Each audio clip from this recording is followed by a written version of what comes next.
लोकसभा चुनाव में भले ही अभी समय है, लेकिन बिहार पूरी तरह से जागृत हो गया है। अमित शाह ने सीमांचल में सभा क्या की, राज्य में रैलियों की होड़ लग गई है। इसके बाद पूर्णिया में महागठबंधन ने भी जवाबी रैली की थी।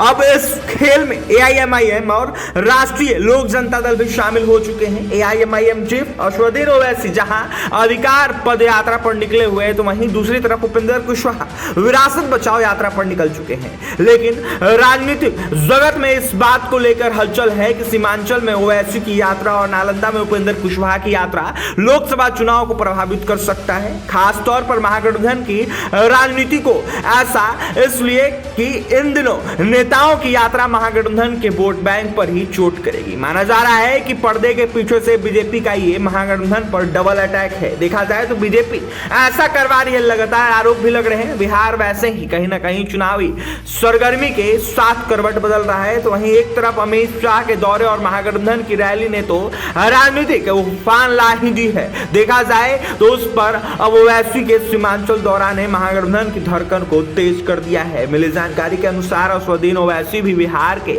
सियासी रण में कूदने की तैयारी कर चुके हैं। तो वहीं उनकी यात्रा को लेकर जो है लोकसभा चुनाव 2024 से सीधे जोड़ा जा रहा है। असदुद्दीन ओवैसी बिहार के पूर्णिया और किशनगंज में 18 से 19 मार्च को अधिकार पद यात्रा निकालने के दौरान जो है मतदाताओं की प्रक्रिया का आकलन करेंगे। तो वहीं इस दौरान वो अपनी राजनीतिक स्थिति को भी कहीं ना कहीं जानने की कोशिश करेंगे। दरअसल बिहार में ओवैसी ने लगातार मेहनत कर अपनी राजनीतिक स्थिति को मजबूत किया है। पिछले 3 उपचुनाव में अपनी उपस्थिति भर से कहीं ना कहीं देखा जाए तो उन्होंने महागठबंधन की परेशानी बढ़ा दी है। तो वहीं नतीजा ये हुआ है कि 3 में से 2 विधानसभा सीटें कहीं ना कहीं देखा जाए तो बीजेपी के पास चली गई है। 2020 के विधानसभा चुनाव में तो एआईएमआईएम ने कुछ 5 सीटें कहीं ना कहीं जीत कर हलचल मचा दी थी। तो वहीं हालांकि बाद में आरजेडी ने एआईएमआईएम के 4 विधायकों को तोड़ लिया। 2020 के विधानसभा चुनाव में देखा जाए तो ओवैसी ने कुल